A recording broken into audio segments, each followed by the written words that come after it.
Ladies and gentlemen, you are now tuned into the Knicks Film School Podcast. I am not Jonathan Macri. I am not GMAC Andrew Claudio, nor am I the great Benji or DJ Zulo or Jeremy Cohen. Yes, if you are listening to this on the day that it dropped, today is Friday. So that would make me, Mensa, here with Shawn and XJ for another episode of Casual Fridays. We are back. We are happy to be back. We're happy that you are happy that we are back because we know you're happy that we're back. So I'm going to start off really easy. Shawn, how are you, my brother, and how was your summer? Well, it's good to see you again, Mensa. Same for you, XJ. My summer was very busy. As I said on study hall, I just unplugged from the Knicks after Game 6. And after after the Nuggets won the title, I'm just going to unplug from the NBA Twitter world for a while. And I traveled halfway across the world for weddings. I went to 5 of them this year. Just came back from this weekend.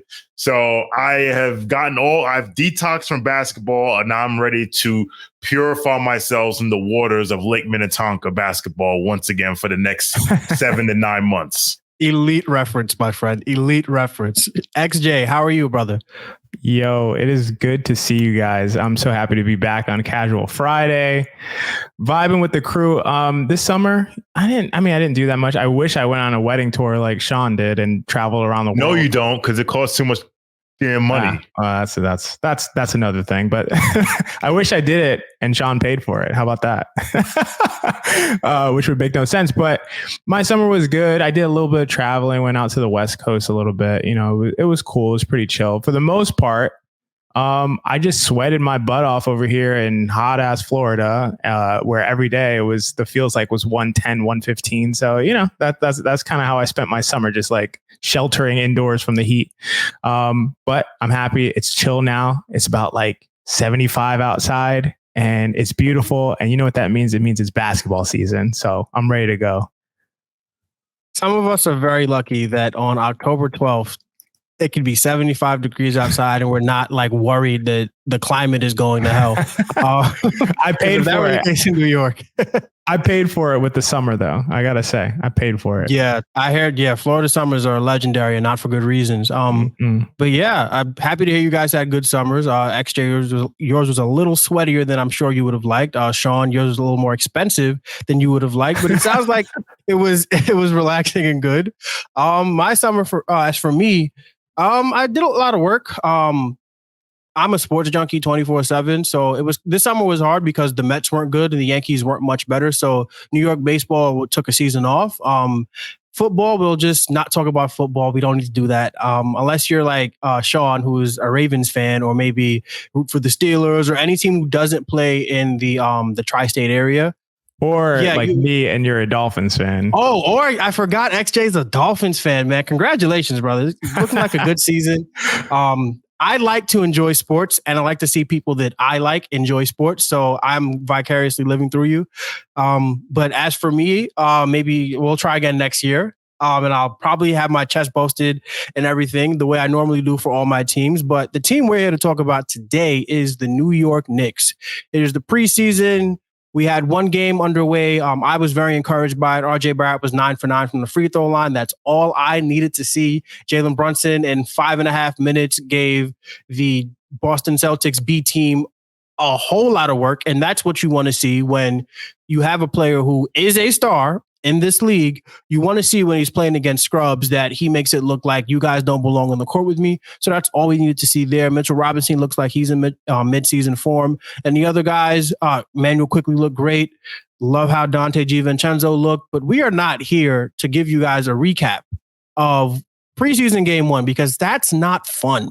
What we do on Casual Fridays is all about the fun, which means we are here to give you guys the scathing hot takes that you enjoy, that so delicious. You love them, you love them, you love them. So we each have prepared for you guys 2 takes that we are ready to stand on. The hill that we are ready to proverbially die on this season.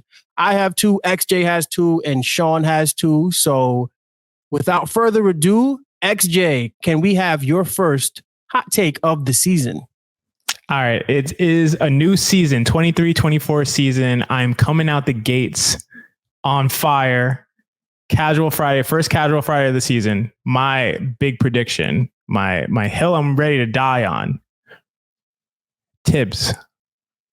Coach Tom Thibodeau will win Coach of the Year.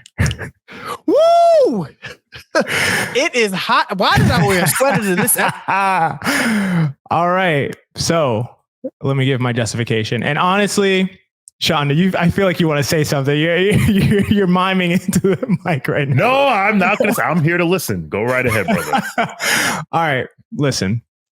And honestly, this is inspired by you, Mensa. You tweeted out, I don't know if it was earlier today or yesterday. You tweeted out this fact that you said Jalen Brunson was ranked 32nd and Julius Randle was ranked 45th on the ESPN Top 100 rankings. And then you said the other teams to make it to the second round of the playoffs: Miami, Golden State, Lakers, Boston, Philly, Denver, Phoenix. All 7 have at least one player in the top 15 of the same rankings. A very astute observation. And then you followed it up by saying exactly what came to my mind. So if the Knicks have 0 top 30 players but won a playoff series, is it our coach that's elite? Now, I'm not saying I think our coach is elite necessarily, but a bridge too far. I will say that clearly ESPN and these other media companies, their top lists continuously rank the Knicks players towards the bottom. And I'm going to follow it up. Bleacher Report had Josh Hart at 99, RJ Barrett at 91, Randall at 55, Brunson at 36. I don't even know why you bring up. I don't even know why you bring up Bleacher Report as a credible news organization when it comes to the Knicks. I don't think ESPN is credible either, honestly, right, when it comes to this conversation. So, another, I don't know how you feel about this credibility, but another popular list that I saw going around, Hoops Hype, had RJ at 68, Randall at 52, Brunson at 34. As well 34. As well as their 12th best point guard is how they ranked Brunson. And then, as you mentioned, Mensa, you talked about ESPN. ESPN had Mitch at 100, Quickly at 92, Josh Hart at 91, RJ at 71, Randall at 45, and Brunson at 32. So according to these lists, the Knicks players are not very good. We don't have very good players. So by process of elimination, how are we going to win 50 plus games this year, which we almost certainly will? Who knows what the sky's the limit for the Knicks this season. Wherever they end up, it's going to look like we got these crappy players that couldn't crack the top 30. A lot of them couldn't even crack the top 100. By process of elimination, the success must be attributed to their coach. I think that a lot of the voters are going to look at this team. I think a lot of the voters think similarly to how these media companies, sports media companies think. They think the Knicks don't have very good players. And they're going to be like, how do we explain it? We can't. I guess it's on Tibbs. Tibbs, Coach of the Year. That's my big prediction. Okay, you're buying the magic in the work. I like it. And I don't think it's too far off. Especially considering Jalen Brunson is not a top 30 player in basketball like that, like consensus by these big guys. And so I guess if that's where they're standing now, when the Knicks are at the top of the Eastern Conference at the end of the season, they're going to have nothing else but to say either, Jalen Brunson came out of nowhere, we didn't see it coming, or they're going to have to give Tom Thibodeau that Coach of the Year because they don't value our players. Shawn, any thoughts? So everything that you guys are saying makes sense. However, as we have learned, when it comes to voting on awards, sense goes out of the window. Because you're right.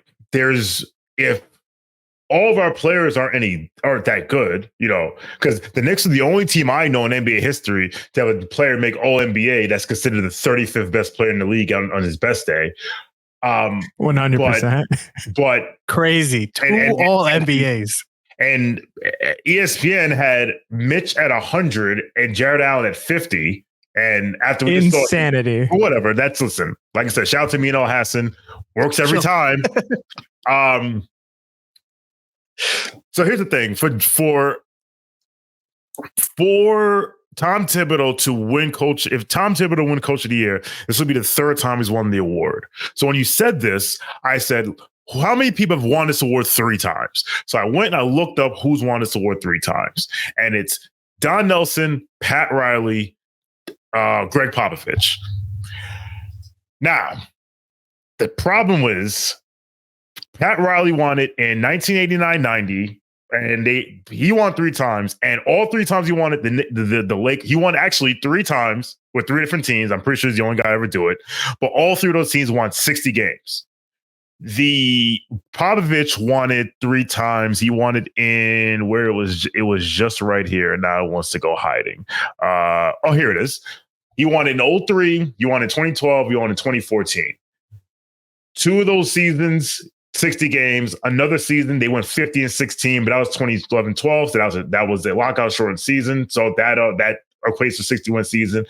And 2 of those seasons, they won the championship. Now, Don Nelson never won a championship. He won it in 83, he won it in 85, he won it in 92. And those records were 51-31 with the Bucks, 59-23 with the Bucks again, and then 55-27 with the Run TMC Warriors.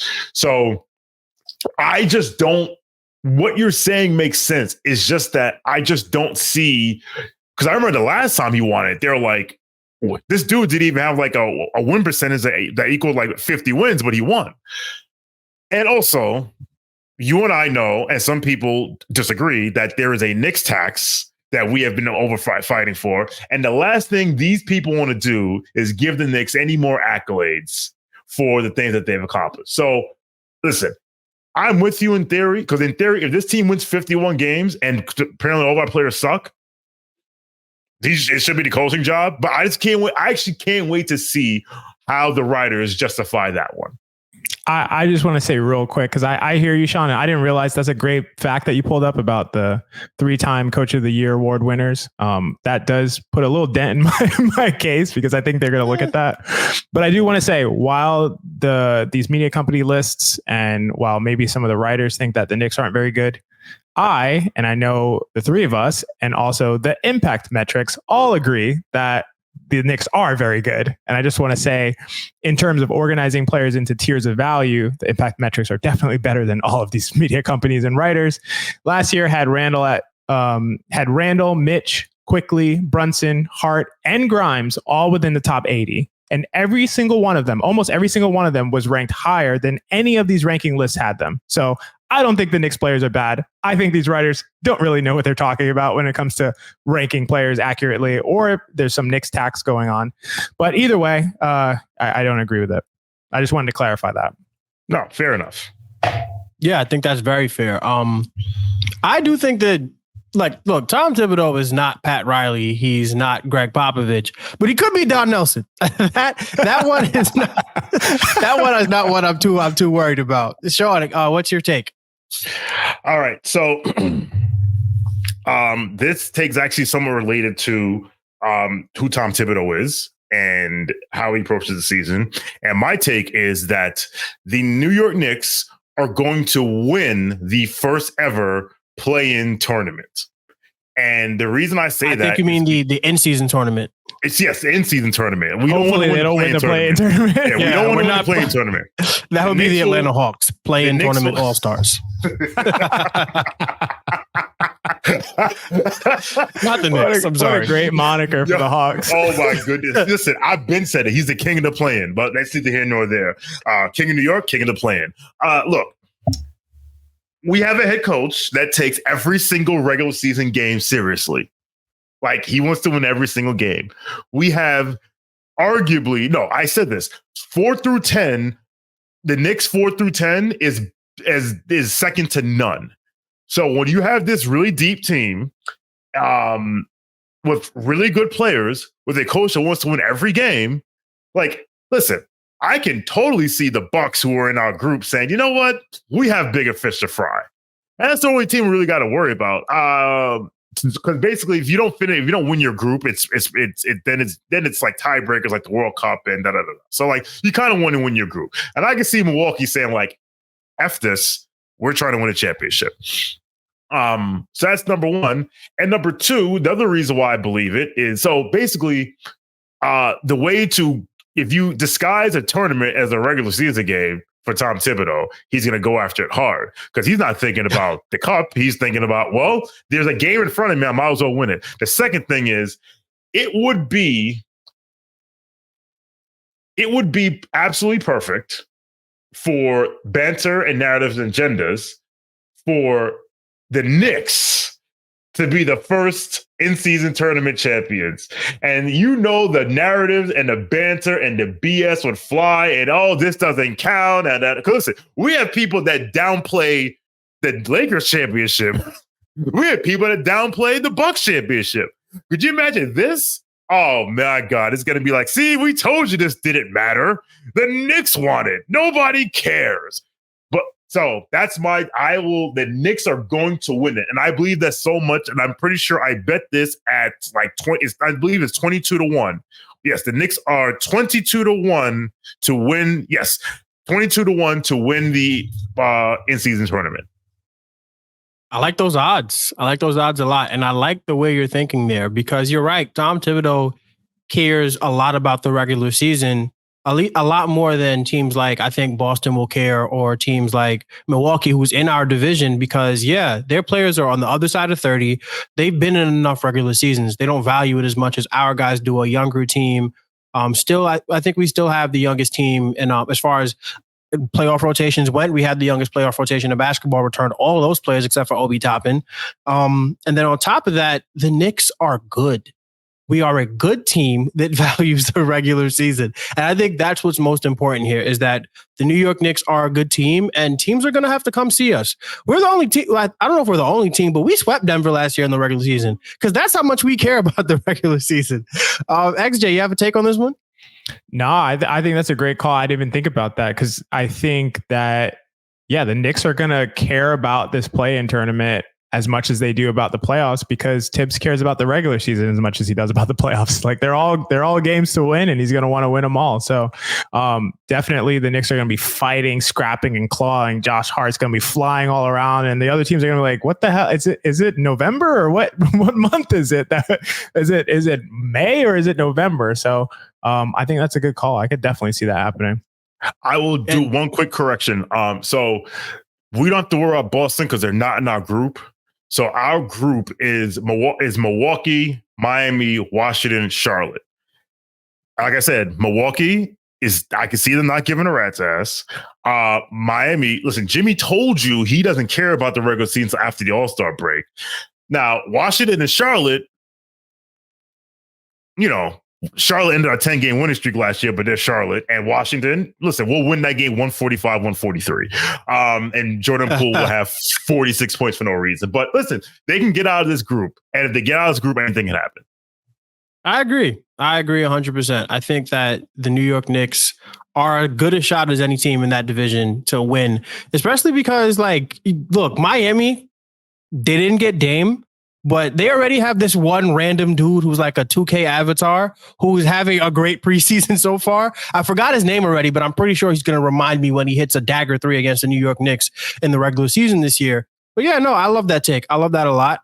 Mine is a little different. Same Knicks winning oriented, kind of in the same vein as you guys here. Because if the New York Knicks win the Commissioner's Cup, I think is what the name of the tournament is, then Tom Thibodeau will be a shoo-in for an early front runner for the Coach of the Year award, especially if everybody's undervaluing the Knicks.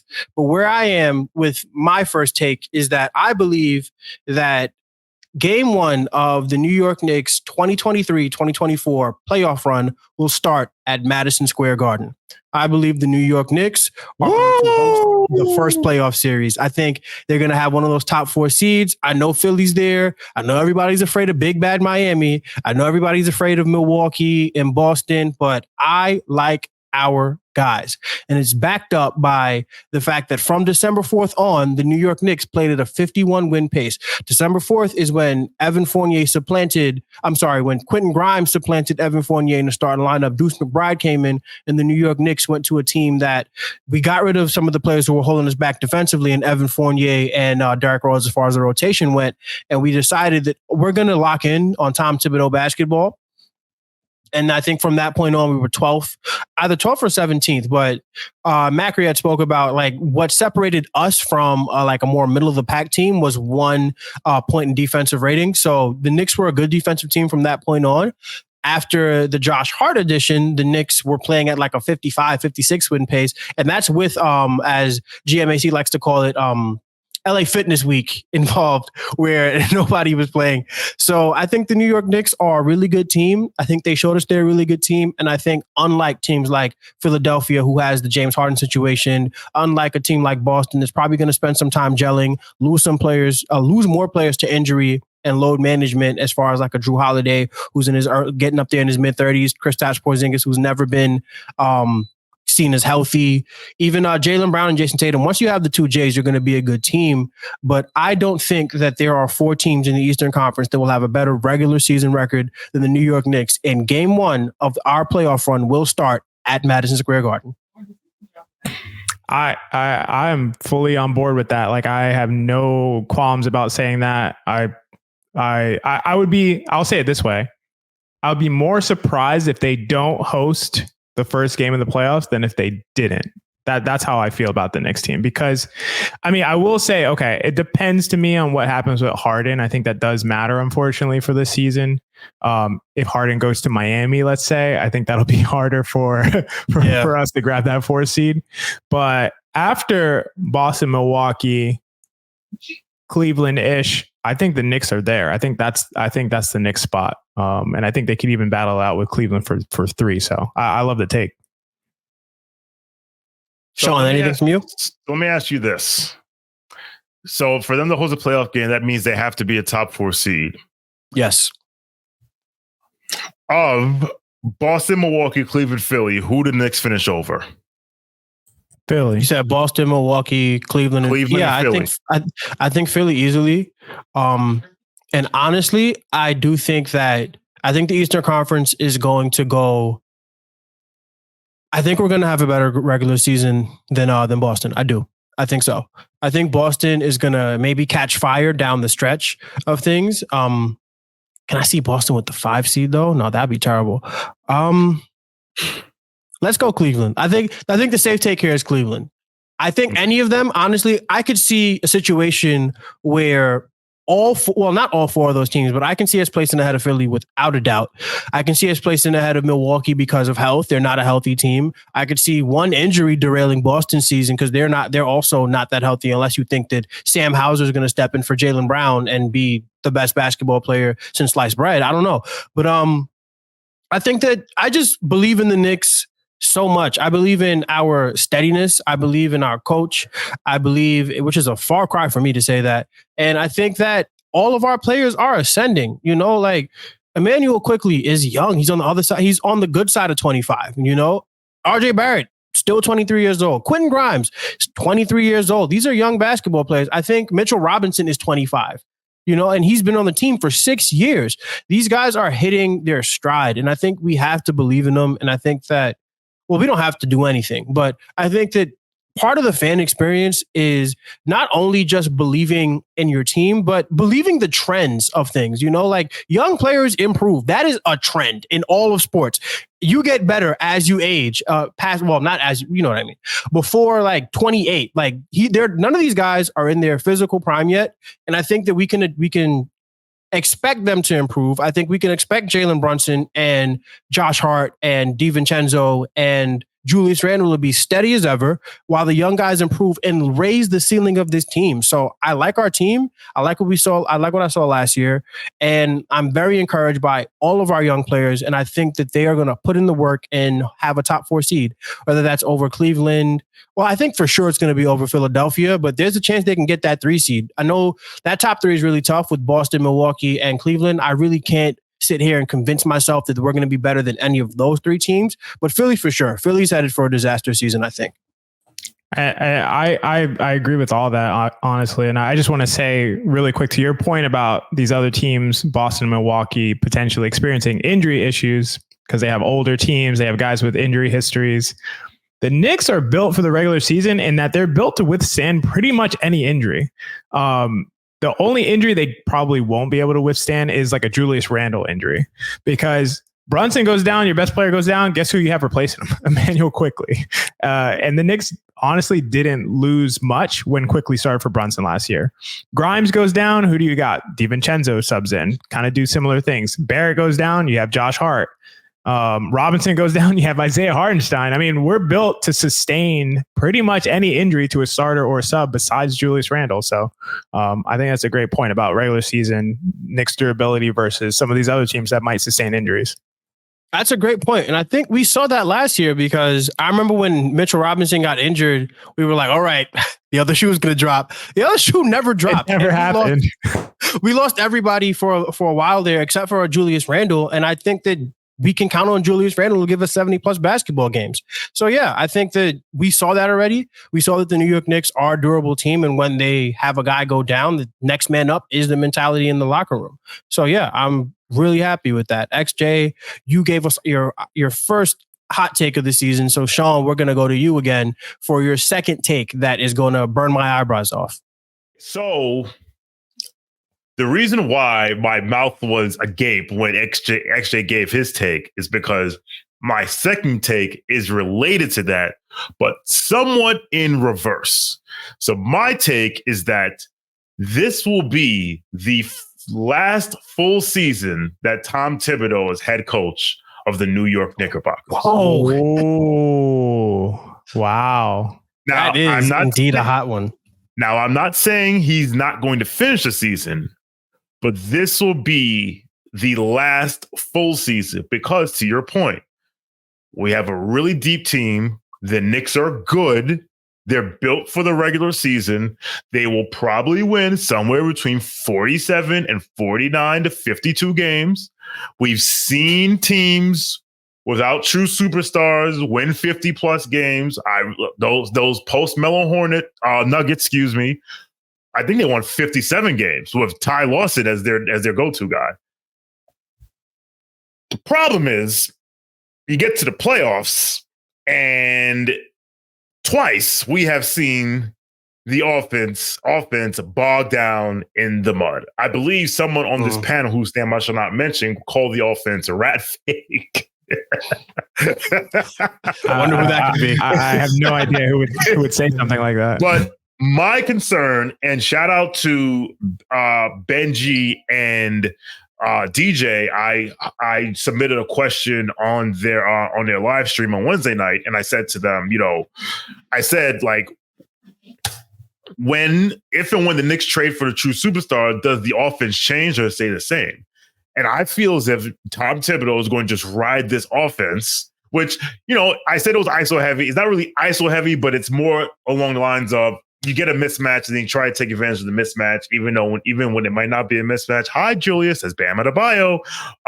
But my fear this season, I'm not making this a hot take. My fear is that the Knicks are a top 4 seed, maybe a top 3 seed, get to the playoffs, and then the offense bogs down and they don't get out of the first round. That's my fear.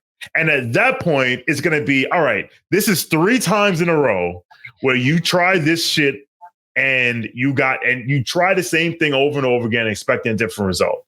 And then if the star trade happens, once the star trade happens, everyone's on the clock. Leon's on the clock. Tom's on the clock. Rosas is on the clock. Juice, everyone's on the clock. And if things don't go the way we want it to go the following season, or the chairman of the Madison Square Garden Company after the playoffs, and they get bounced in the first round, may just say, you know what? I think I've had enough of him. Because who gets you here may not get you there. And I will give Tom Thibodeau all the credit in the world for getting us here. And to all the Tom Thibodeau haters out there, and I can't believe I'm defending Tom Thibodeau because I'm not his biggest fan. But to the people that act like he's Butch Beard, it's like, well, because he's gotten us to this point. Well, you know what? There's 20 years of coaches that couldn't get us to this point, right? But I think this is his last full season, unless he goes full Mike Budenholzer in 2020 in the 2021 finals. I think this is it for him. Wow, that's a take. Yeah. Very reasonable take, because we've seen it time and time again where a good coach gets a team to a place and they plateau and then they bring in another guy to get them to the next level. I just think that with Tom Thibodeau specifically, this is his dream job, and we've seen rent do Tibbs before. And I think that Tom Thibodeau, even though, you can't teach an old dog new tricks, but I think that there's maybe even another level for Tom Thibodeau. XJ, how do you feel about this take? I love the take. Sean keeps making takes that I'm just like, what? And then I'm like, damn, that's a good point. Like, so I love the take and how he supported it. I will say, I believe in rent due Tibbs to an extent, but I guess rent ain't due in the playoffs, right? Like, it's just like it was not due. It was a rent. Quentin Grimes had all the money apparently. The rent was due, and he got evicted. Well, that's your prediction essentially. Like, rent's gonna come due, and they're gonna be like, "Damn, Tibbs, I'm sorry, man. You did this 3 times already. You got to go, dude." Like, so I like the take. I can imagine a world where it happens based on the explanation that you gave. I don't think it's going to happen because I think I just don't think Leon Rose is going to make that move, right? Like, so if I was Leon Rose, would I make that move? Yeah, I'd be like, okay, I've seen enough. You're not elevating this team when you get to the playoffs. You give us a great, really, really high floor. You're not getting our ceiling where it needs to be. I need somebody who is going to take our ceiling to where it can go. Like, that's what I would do. I view it that way. I don't think Rose is going to do it. I think Rose is going to say, okay, you didn't have the right pieces. We're going to make that star trade. Now you have the star. We're going to let you try it for the 4th time. That's what I think is going to happen. But I could totally see it going the way that you explained it. So I like the take. Yeah, no, I think it's a great take. It's a thought-provoking take. I think it's our most thought-provoking take yet. So, XJ, I'm going to let you go last because you went first on the next round. So I'm going to jump in here with my second take, which is the most on-brand take for me. RJ Barrett is going to enter the all-star discussion this season. Ooh, yes, sir. Wow. RJ Barrett. Oh, these are some hot takes. and here's my reasoning. I believe that the path for productive basketball for RJ Barrett might be easier than it is for any young player in the NBA. All we need RJ Barrett to do in order for him to be a productive, high-level two-way wing from where he is right now, we need him to give effort on defense consistently. I don't think that's too much to ask for, especially when you have dogs behind you in DiVincenzo and Grimes and Josh Hart who are looking for minutes and will defend. We need him to hit wide open 3-pointers. We don't need him to create shots off the dribble. We don't need any of that. We need RJ Barrett to, when the ball is swung his way and there's no defender within 3 feet of him, to make those shots at a decent clip. We also need RJ Barrett, and this is the last one that I think that we're starting to see more than anything else, is we need RJ Barrett to take one less bad layup attempt and pass that ball out, because the skill that RJ Barrett has had since he got into the NBA is his ability to get into the paint. What happens when he gets in the paint is what has kept him from being productive. We are seeing now, like, the most encouraging play that I saw in game 1 of the preseason was when he got to the paint and he sprayed it to Jalen Brunson, who was in the right corner, and Brunson knocked it down, because Brunson is a great 3-point shooter. And sometimes passing the ball to a great 3-point shooter is better than going up the chest of 3 defenders. And I think RJ Barrett is starting to find religion. And I think that this year we're finally going to see RJ Barrett turn the corner, and turning the corner for him, because it's so simple. It's not like we need him to develop a dribble game or a mid-range game, we don't need any of that. All we need RJ Barrett to do is hit open shots, defend, and pass the ball when he gets into the paint. And I think he's going to start to do all that at a high clip this year and enter the all-star discussion. He may not be an all-star this year, but I think this is the year that RJ Barrett finally gives people like me, who've been believing in him since day one, a whole lot to puff our chest out about. If RJ enters the all-star conversation this year, then the Knicks might win 60 games. Like that. Like, is that easy? Yeah. Yeah, the Knicks were really good, and RJ was holding us back. Yeah. Imagine if he's an all-star. Wow. That'd be incredible. That'd be incredible. Yeah. And I see your point. Like, there are real subtle things that RJ needs to do and improve on that could completely change his impact as a player. And you mentioned it. It's like, instead of taking one or two bad layup attempts in a game, spray it out to an open 3-point shooter. And now we have better shooters on the team. Brunson's an incredible catch and shoot shooter, which people don't like realize. Brunson was ridiculous at spot ups. Just pass it out to those guys.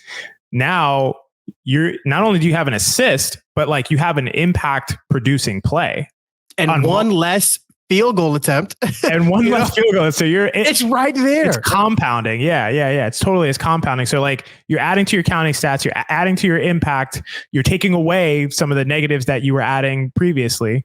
And, to me, the biggest thing, my biggest question mark for RJ is like his shooting. I don't know if he's going to be able to get it up to like 34%, like 35%, let's say 34, 35. If he can do that, I'm with you in the conversation. If he can't do that, he can still be a really impactful player, but I think he needs to do both of those things. Agreed. Shawn, how about you?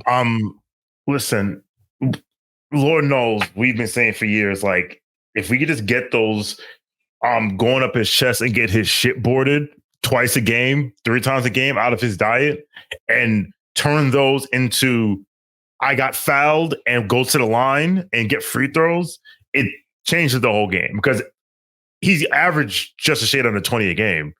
And like I said, he would blow 3 layups a game. Listen, if RJ, we've been talking about the RJ leap for the longest.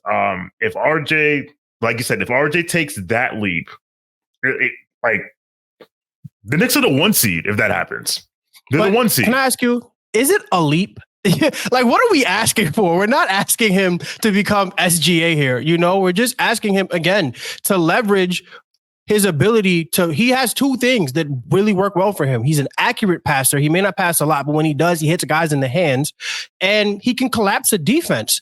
I'm not asking him to, like, okay, I get it. Like, the process changes a little bit, but is that like, oh my God, he developed a handle. Oh my God, he developed a post game. Like, we're not asking him to develop brand new parts of his game. We're just asking him to make slightly different decisions here that could impact the game like at a much higher level. I'll say this. So maybe leap is not the word, but so for example, Jason Tatum, amazing rookie year. And then he spent the next 2 seasons taking fadeaway 22-foot long 2s because Kobe told him to, right? Because he was working out Kobe, right? And then it slowly got through his head, stop doing that. And when he stopped doing that, he went up a level. So that maybe is going up a level. But yeah, like once every young player has their bad habits, for lack of a better phrase. And if he can just stay like listen, somebody, and maybe it was his trainer whose name escapes me, Drew Hanlon met up with him after game 2 of the Cavs series and they worked out. And maybe Drew was like, hey, listen, just pass the ball again. Like somebody told him, or maybe he knew all along, but it was like, all right, I got to do it this way. And then the other thing you said, which I find very interesting, is for those who are watching on YouTube, I'm wearing a shirt of Tottenham Hotspur, who are top of the Premier League, by the way. Thank you very much. But it's often said that in world football, competition is everything. Like if you don't, like you bring in somebody, like you could have a really good starting 11, but you make sure you have someone behind you because obviously you can't play every single game. And if you're not playing well, this dude will take your spot. RJ, if it's not now, when? Because like you said, Mensa, there are 4 people ready to yap his minutes. 4. Yeah. DiVincenzo will yap his minutes. Hart will yap his minutes. Grimes will yap his minutes. IQ will yap his minutes. Like, if not now, I hope you hear the footsteps behind you. So if all you have to do to keep them at bay is say, you know what, I'm not gonna try to avoid the contact when I'm going up and get my shit punched into row Z, then it's right there for him. All right. Go ahead. I'm just going to jump in real quick and just say, because I I love Sean's point. And it was something like how I was thinking too about Jason Tatum. I think that like subtle decision-making changes for NBA players are really difficult. Like that feel like to us, like, yo, just throw it out. Just pass it. Like, what are you doing? Like we all look at it and like, yo, this shit is super obvious. But I think for NBA players, they struggle to change, to diverge from like what they do, what they feel they do best and what they do naturally. Like Tatum with the middies, it's like, dude, stop doing. You would be like an MVP candidate if you would stop doing that. Trae Young moving off ball, like he can't play off ball. Like he can't. Why? Just you can catch and shoot. Just move. Just run around screens. Just do something. Like don't just stand there. He can't do it. Like Randall, can you just give effort on defense? Like why is it hard? I can't understand it. He must have people telling him this every single day of like for the last like 3 years of his life, and he doesn't do it. It's like I just think these subtle changes that feel so easy and obvious to us, for some reason, and I don't have an explanation for it, they're difficult for NBA players to like actually do. I have an explanation. They've been doing it their entire life. Yep. And listen, there are people my age who aren't in the NBA or who play professional sports that do the same dumb thing over and over and over. And everyone has told them, stop doing this. Don't do this. But you know what? When you want to do it your way, because when you do it your way, it feels the best. And the true champions, and I don't mean people with rings on their finger, but the true champions are ones that realize like, hey, you know what? It's not about how we get it done. It's about getting it done. And it clicks for some players and it clicks and doesn't click for others. So, we'll see. Hopefully, listen, RJ's young enough for that it can click for him. Some people, once you get past a certain point, you are who you are. Right. And I don't want to spend too much more time on this, but my whole thing is like, this isn't like watching Frank Ntilikina and say, please just dribble the basketball. Like this isn't like that. It's not as a major a change. Like it's just, and I think we saw the positive reinforcement during that 8-game sample size in the playoffs and even some more during FIBA where RJ Barrett kind of just, it feels like a light went off for him. But we don't have to spend any more time on RJ Barrett. I'm sure I will hijack this podcast many times this season to talk about RJ Barrett. So XJ, let's get to your take, my friend. Yes, sir. So Mensa, you made a great RJ Barrett take, said that was on brand. Speaking of on brand, my second big prediction, Emmanuel Jalen Quickly will get his rightful crown as the 6th man of the year this year. Yes, sir. It's going to happen. It's going to happen. And I will say, like, I don't think Quickly is going to start as much because for some reason, that is a negative for the 6th man to sub in as the 5th man. And that counts against his 6th man candidacy. Part of doing the job description. Anyway, I think he won't start as much this year because not only last year did he start in games that Brunson missed, but he also started in games that RJ missed.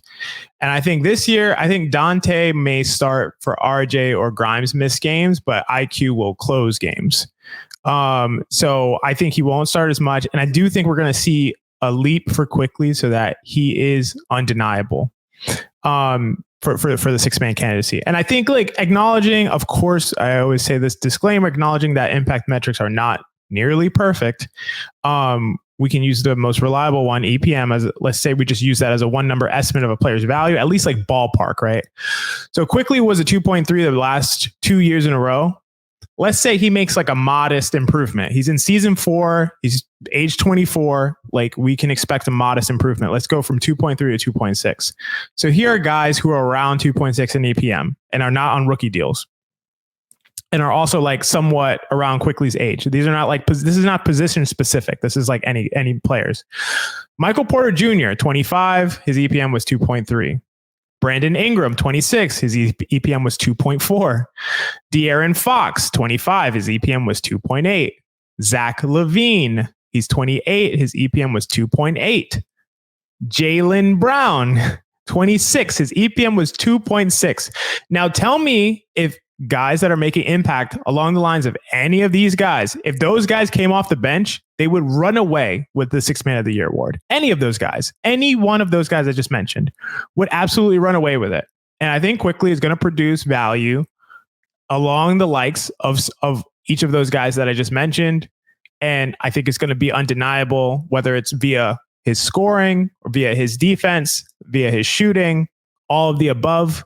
I think he's just going to be the sixth man of the year. And I don't think there's going to be much of a conversation about it. Can we just say that there wasn't a conversation about it last year? Yeah, that's a great point. Yeah.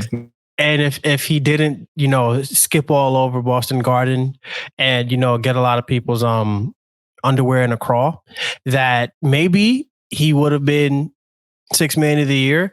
So I think the one thing that Emmanuel Quickly, I don't care if he starts games or anything like that, just don't, for the love of God, skip around Boston Garden. That. Quick, skip your ass around Boston. Skip around the TD Bank Arena all you want, even if it costs you another sixth man of the year. It's worth it. The TD Jakes Arena in Boston, yes, you can skip all around the TD Jakes Arena. But the problem is, then listen, watch when Peyton Pritchard automatically starts climbing up the ladder. For sixth man, you know it. Currently, according to a online sports book that I'm not going to name because they're not cutting any checks, Emmanuel Quickly is the favorite for sixth man of the year plus 850. The favorite at plus 850. I like that. He's the favorite. I like that a lot. Now that's not the 100-1 that he was, which I had a $10 bet on. So once again, I like to say fuck you to the city of Boston for costing me $1,250. Insane. Norman Powell 9-1, Malik Monk 12-1. The man we shall not speak of, who's no longer a Celtic, is 13-1. Buddy Hield 17-1, and the person who I'd actually throw some money on for this award is Chris Paul 19-1. But listen, man, as long as Emmanuel Quickly don't start too many games, he's going to be in the running for the award. So no pushback from me. It should be his time. And listen, sometimes voters like to act like the Oscars and play catch up. Scorsese winning for The Departed, Al Pacino winning for Scent of a Woman, Emmanuel Quickly winning when he may not be the most deserving this year. But guess what? Who cares? I for sure would not care. I would love to see Emmanuel Quickly get that sixth man of the year. But more important, quick, sign the extension, please. New York, please offer the extension, please. That's all I care about right now. Put your name on the dotted line. We need 4 more years. If we can get 5 more years, I'll be through the roof. But quick, we need you, New York, brother. So to recap really quickly, we have XJ, who thinks that Tom Thibodeau will be coach of the year. Shawn, who believes that the New York Knicks will win the Commissioner's Cup.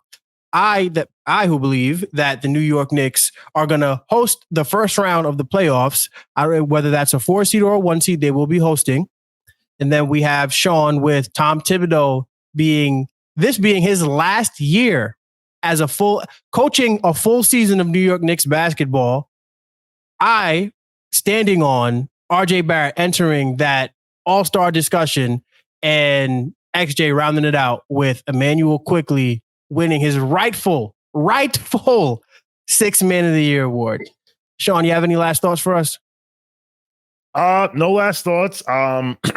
Looking for I'll be in the Garden next Wednesday night for the preseason game against the Celtics. It would be good to walk into the building again. The last time I was in that building was Game 5 against Miami when Brunson and Grimes played 48 games, and Grimes had that great play, which would have went down in Knicks lore if one other person had bothered to get on the plane to go to Miami for Game 6, because God knows they would have won Game 7. For sure. It was just Brunson and Scott Foster who showed up for us in Game 6. Nobody else came. XJ, final thoughts, brother. Yeah, no, this was a great conversation. And I think all the predictions that we had have a reasonable to good chance of coming true.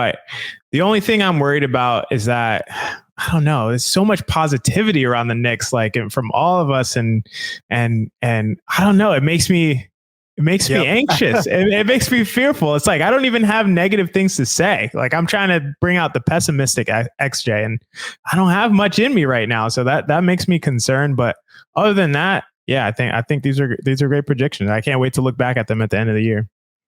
Yeah, me too. Just a quick final ad. There's a lot of talk about expectations with the Knicks because we kept the same group together. There's continuity. I think we can go as far as winning the Atlantic Division, maybe even get into a conference finals if everything breaks right.